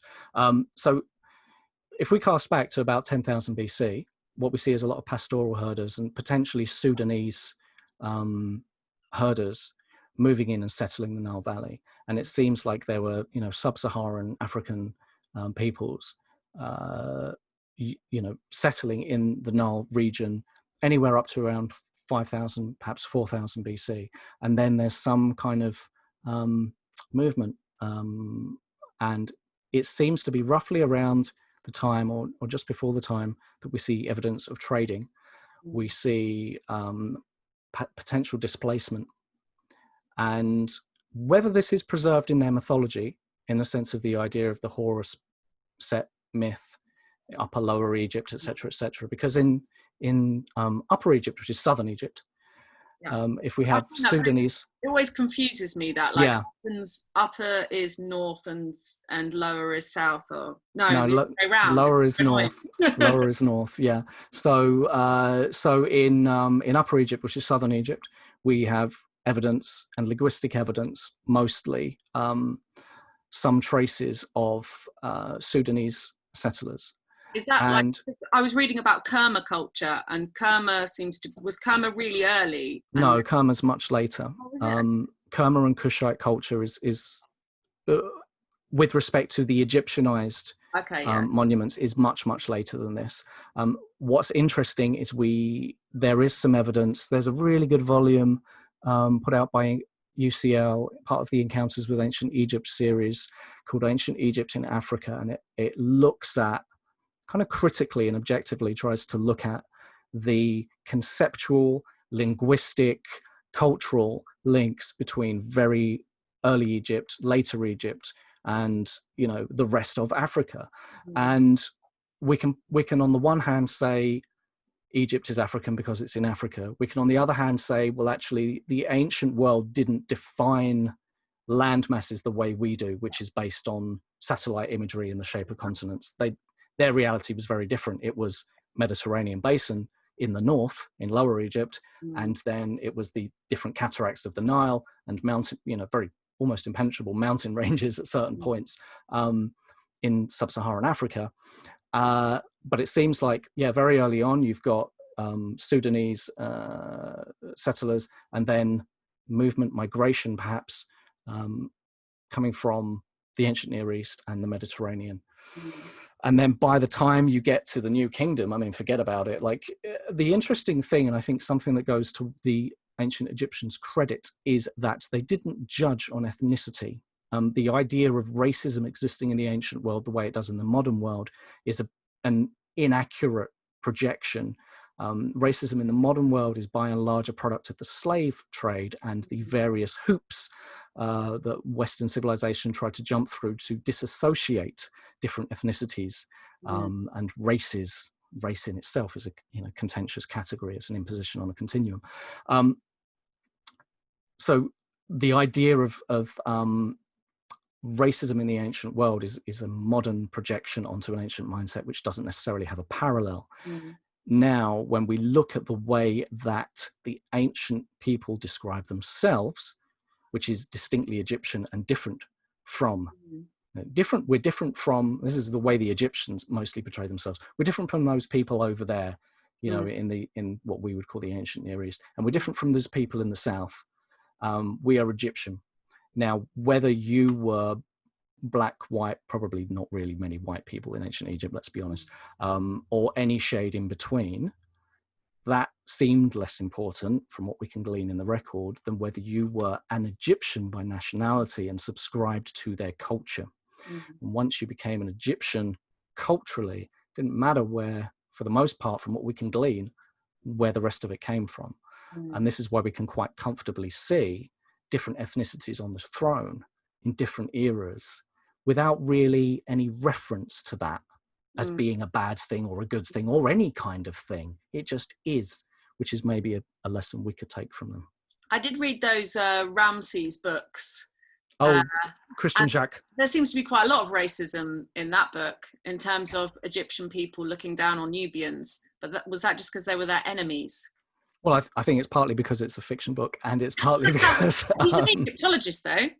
Yes, after a fashion, but that series, I'm sorry to say, is not known for its historical accuracy. I do remember a certain scene where Moses and Ramesses are down the pub or something. It was like, oh yeah, I remember that. Where are you going with this, Christian? No, yeah. I mean, look.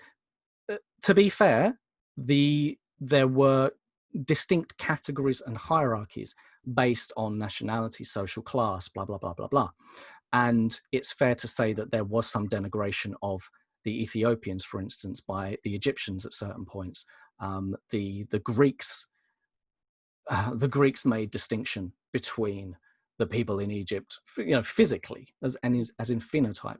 The people between Egypt and the people in the rest of Africa. The Greeks said, these guys are darker than us, and these guys are different to them, and these guys are. Now, how much we can rely on the ancient Greeks is very much a matter of debate. It's fair to say that if you look at Egypt now, you'll see a really big range, and you'll have sorry, my cat wants to join the conversation.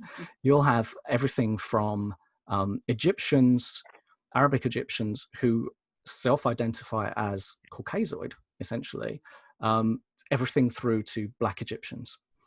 And what we understand as black, because black in itself is a modern concept. Obviously, it's a racial concept, not a scientific one. You'll see an entire range, and the idea that for any reason is different to the ancient world because of an invasion in 700 AD, it is slightly preposterous, because there was no way that there was any invasive force on Earth large enough to change the cultural and genetic makeup of an entire country that size.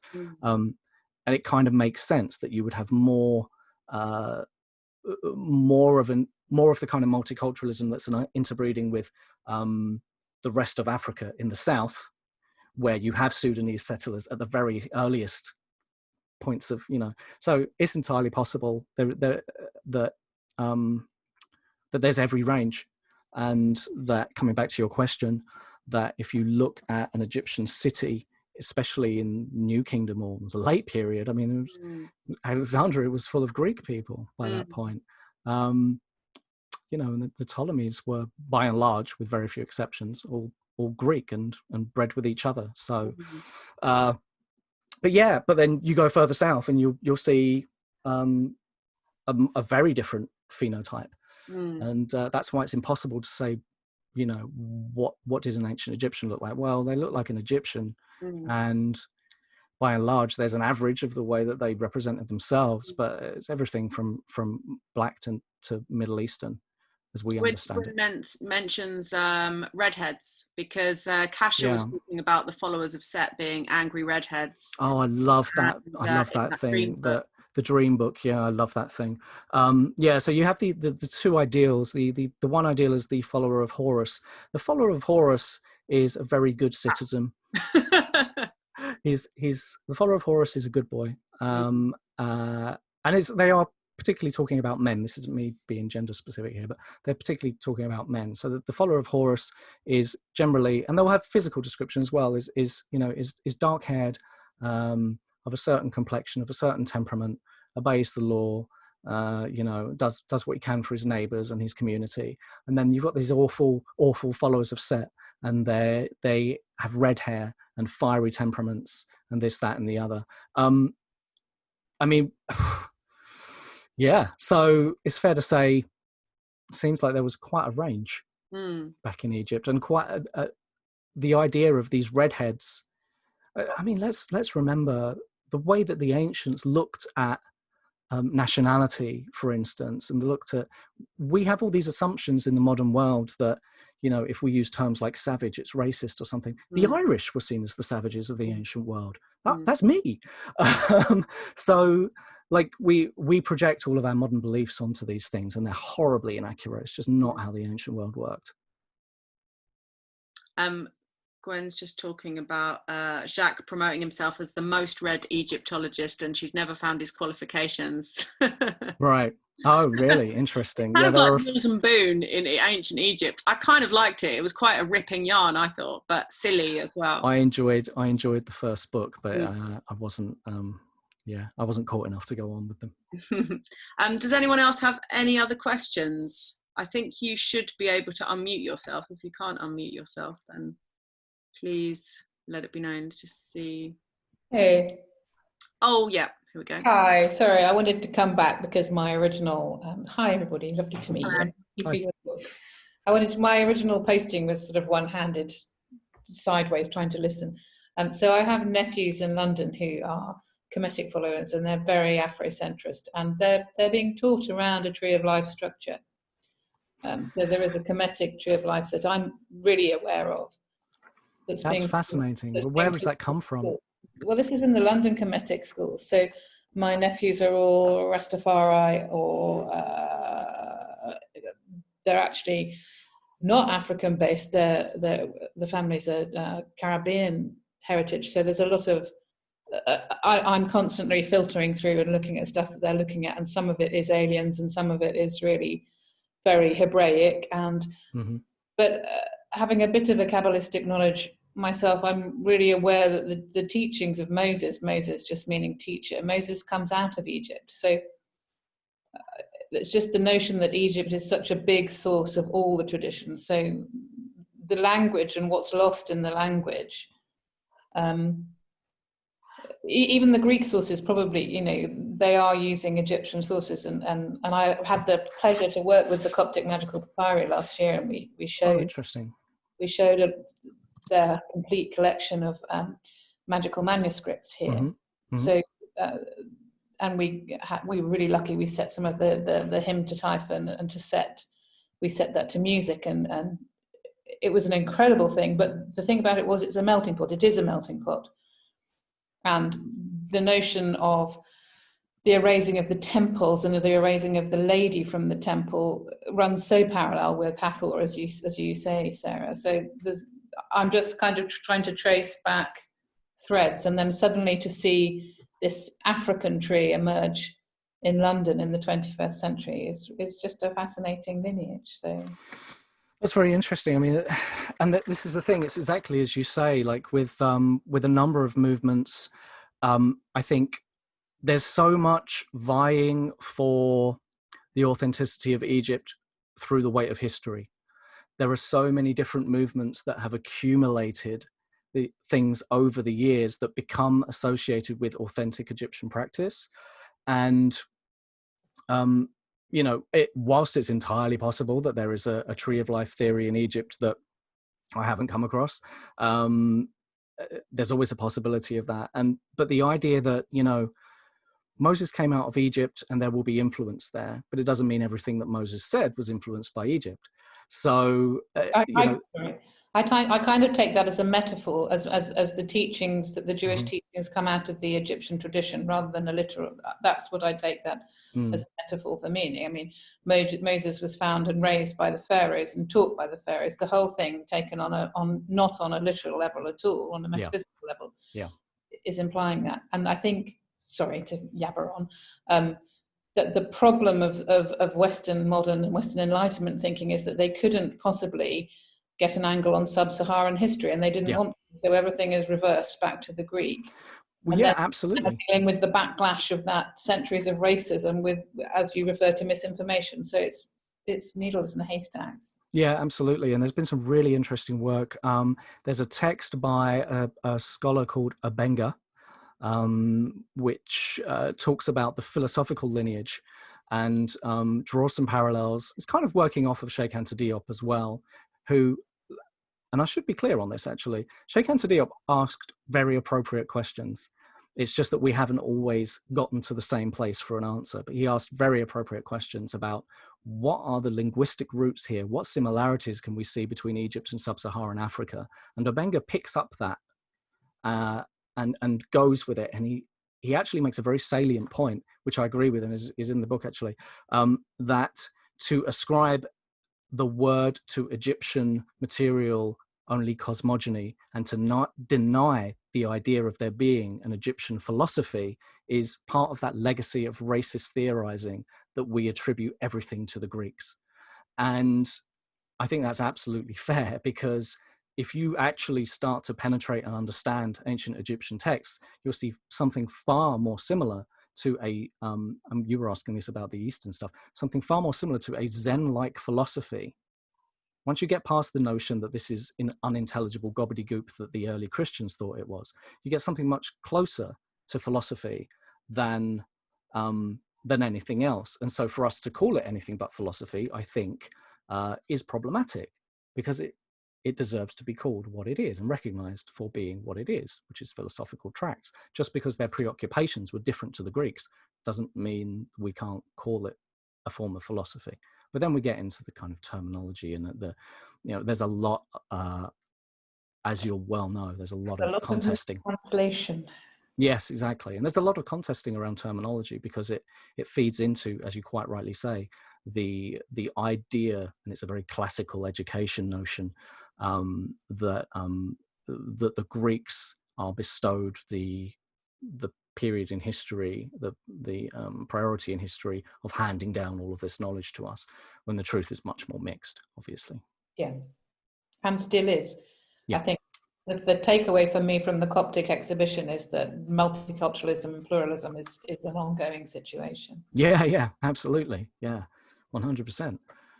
Yeah, there's no pure culture on Earth. Nothing is not influenced by its neighbours. No culture is an island. Not even the Isle of Wight.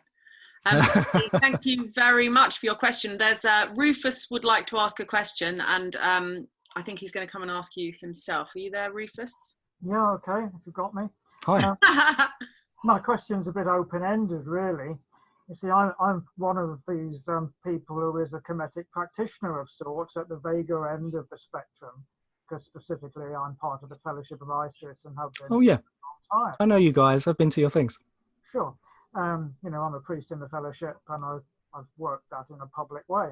But now I'm retired, and I'm finding, well, I'd like to know a bit more about it all, really, because all the materials I've ever come across have been very secondary stuff, by people who've relied on other secondary sources. it's a whole variation of wickery type stuff to other sorts of things. But I would say, well, you know, how do you really argue that? What's the text on which you base that, etc.?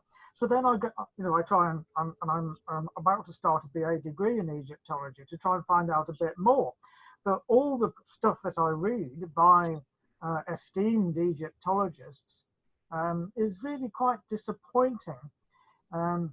They seem to be stuck in all sorts of old-fashioned and objectionable ideas. Like one particular example I've come across, I've just started reading the new book by Emily Teeter, Religion and Ritual in Ancient Egypt, Cambridge University Press, only a couple of years old. And she starts off talking rubbish about a Greek mind and an Egyptian mind, which to my way of thinking is racist twaddle, which, you know, all proper anthropologists and so on dropped years and years ago. Other people, respected Egyptologists, say Egyptians believed X. Now, I rather think that nowhere do Egyptians say they believe X. There's a text or other that these people have interpreted in a certain way, often in a very, as you've said, and as Nadler has said and so on, in a very anti-spiritual way, really. Mm-hmm. So I'm sort of wondering, as being faced with it, how can one effectively challenge the sort of rather stuck ideas that are in Egyptology, as far as I can see, including things like intellectual racism, if I can call it that, and all the other sort of stuff, you know, the thing that says Egyptian religion is only a mortuary cult, and mm-hmm. so on and so mm-hmm. forth. I just wonder if you've got any ideas about it. I mean, I appreciate that, as you've written, Nadler challenges it, but they haven't taken any notice of him, of course. And it's, you know, the classic thing, first they ignore you, and so on. Yep.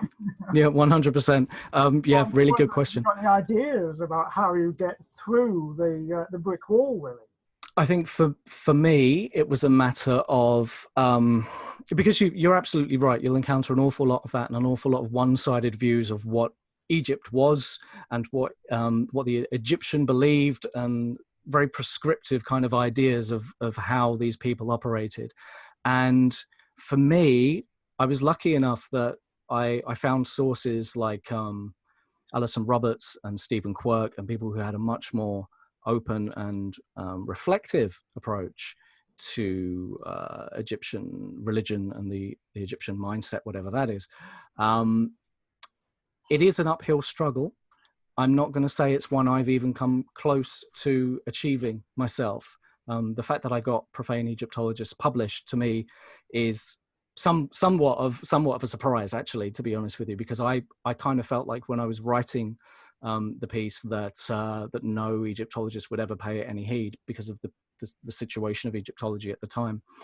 I've seen some progress in the last 10 years or so, pretty much since I left the university. A few things have come out, Carruthers, people like that, which are questioning the critical theory behind Egyptology. But it's a long journey before we get to the kind of place that I think you and I would both like to see. There are authors out there, like I say, like Roberts and like Nadler, and whilst I'm quite critical of some of Nadler's methodology in the book, I think his premise is a good one, and I think the notion that, as you rightly say, Egypt has been categorized as this mortuary cult, this mortuary tradition, this mortuary religion is complete nonsense, and he's right in that. Egyptian religion was for the people, the living people of Egypt, as much as it was for any dead king, you know. And the fact that we have votive offerings, particularly present from the Middle Kingdom, but also present in the Old Kingdom, this is people interacting with their gods. And there's some really interesting, I would look into personal piety. I've got quite a good reading list on that, which I'm happy to send forward to Sarah, with people like Lucelli. Geraldine Pinch has some interesting ideas on it. And I would start drawing from those studies. Alice Stevens, I think, was another one. Start drawing from those studies, and you'll find that there's a slightly more critically reflective, respectful treatment of Egyptian religion as having value in and of itself, not just from these kind of centripetal mortuary sources which are the bias of archaeology, not the bias of the civilization we're looking at. That's the really crucial thing. So once we start looking past our own kind of hermeneutic perspective and get into the slightly more, I guess they'd classify it as phenomenological stuff, then we can get outside of that rigid old thinking of the classical education of what an Egyptian is, what a Greek is, and how they lived. But yeah, I'm happy to share. And I think in the back of the book, which you can see online, I mean, you don't have to buy the thing. But hopefully it will be in the library at your institution. But there's quite a few things in the chapters on searching for piety and trying to figure out what Egyptian religion was. Because you have to establish that there's an Egyptian religion for there to be something valid to study in its reconstruction. And so I realized very early on that there were so many Egyptologists and archaeologists out there that didn't believe there was such a thing as Egyptian religion. So I had to prove there was first. And so that's what chapters, I think, 3 and 4, part 2 of the book, are all about. And a lot of the references to the readings on, the personal closeness to God, what I think what Assman calls Gotas Nahe, bringing God into one's heart, is a stream of research which is much more recent, but I'm pleased to see is even John Baines is getting in on the act, so it's changing slowly, but unfortunately it's the same old thing. You have to be that change. I'm sorry to say, you're going to have to dig through the trenches with that one a bit. I got your book because I thought it might actually be helpful. And thank you so much. I've not finished it yet. I mean, even the most basic things about Egyptian spirituality or religion seem to be almost completely non-comprehended. I was listening to Adrian Dodson the other week, and there was a question earlier about the car and the bar. Now he said, well, we sort of understand them. We don't really understand the other sorts of ideas like the Ach and so on very much at all. But he said, well, people say the car, well, it's a sort of essence and a sort of energy. Well, nobody knows what an essence and an energy is anyway. They're just vacuous terms used in popular language. No scientist would be able to tell you what somebody's essence was, or no ordinary physical scientist, still less what their energy was, and so on. So, and he uses the phrase which people often use, which is not completely clear. And he actually admitted, which people don't very often, that that's just a euphemism for haven't got a clue. Yeah. And I sort of wish people would be a lot more honest about the fact that they haven't really got a clue, rather than pretending that they know something. I think my friend from Kemetic Temple had a better understanding of the spiritual side of Egyptian religion than any Egyptologist I've met thus far, to be fair with you. Even though some of that obviously is a composite of various other things that have come along. There are nuggets, I guess, in every interpretation and in every different form of religion. As much as I denigrate the Golden Dawn, for instance, there are still nuggets of truth in there. Still stumbled upon. Yes. May I interject? Interject away. I study everything because I just have that brain. I have found the best way to start with any culture, practice, religion, faith, even historically, is sort of the 5 basic questions. Where did we come from? Where do we go? How do we treat other people? Sort of those nuts and bolts. Because even in the case of, Zen, at some point the student or a person is going to ask the question, where do we go? And then they get hit on the back and they know never to ask that question again. The experience of being alive generates certain natural questions. Mm-hmm. Yep. And I have found more similarity. The Japanese, the Chinese, the Buddhists all do wrap their dead. They put them in different positions based on environment, and they couldn't dig holes in the Himalayas, so they made little rock pyramids. But finding that there were such things as how do we treat the people that went before us?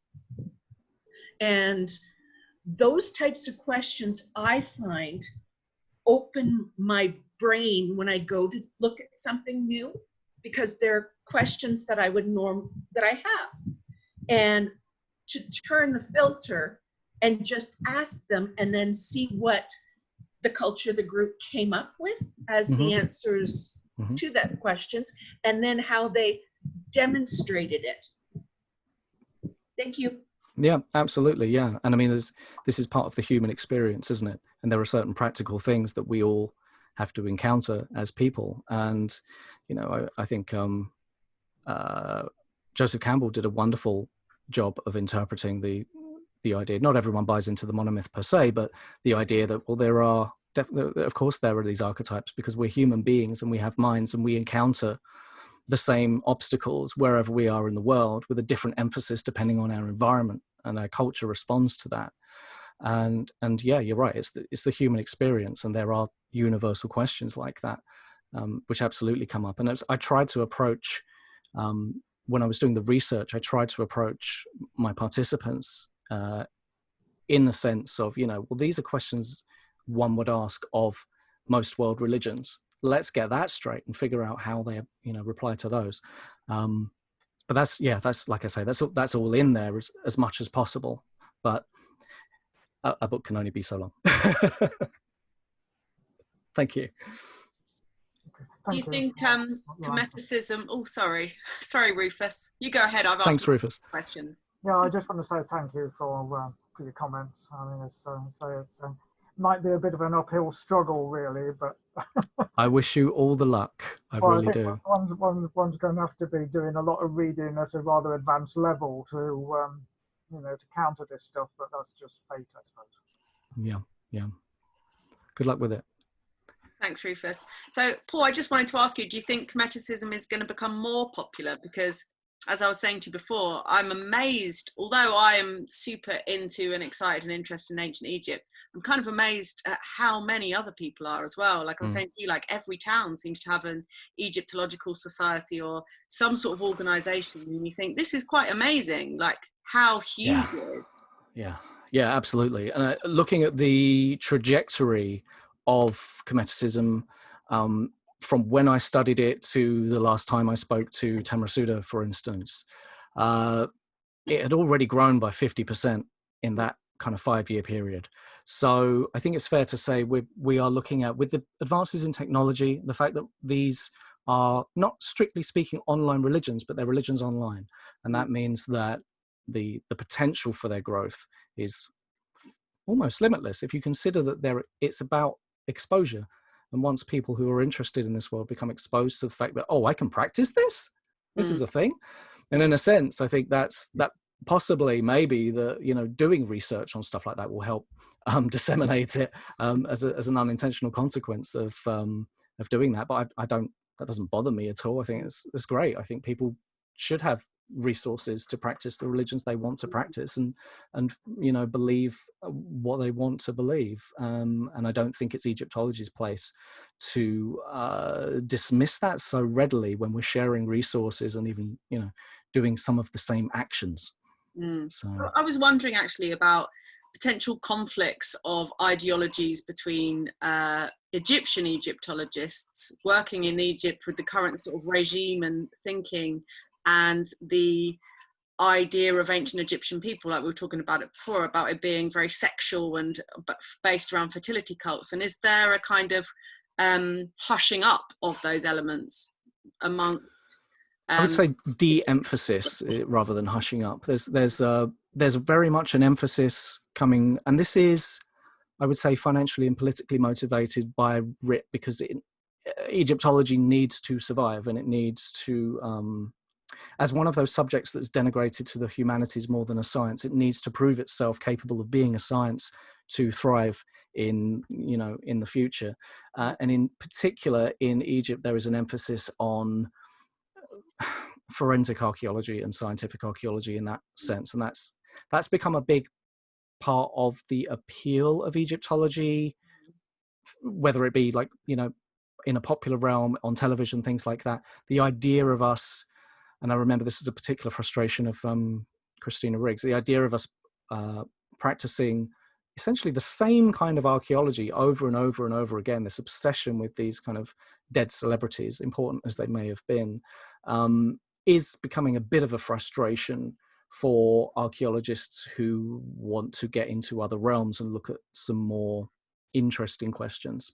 But yes, there is a different emphasis in Egypt, but there's a lot of good scholarship there as well. Obviously, I'm not going to denigrate anything they're doing, but yet there is the forensic stuff, particularly in the popular sphere, in the public sphere, and the royal mortuary stuff is always going to be the big draw, because that's what brings in tourists, and they have to survive somehow. When are you planning to get to the gem? To get to the gem? I've no idea what the gem is, so I don't know when I'm going to go to it. Grand Egyptian Museum, I'm getting. Oh, sorry, the Grand Egyptian Museum. Okay. Well, that really depends. I've been to Egypt a few times. I've been lucky enough to go a few times in my life, and I would love to see the new museum. It looks incredible. With the situation as it is in the world right now, I'm guessing I'm going to have to wait a while. I've been offered a couple of. Every so often a TV show will come up and they'll be like, oh, we want to go there and you need to be out here, but you need to be there tomorrow. And, you know, it's like, well, can't really do that right now. So I think it's fair to say it will be a couple of years before I get there. I would like to see it though, obviously, even having seen a lot of the material. Me again. We were talking about the Tree of Life and that, and Sarah had brought up the lotus.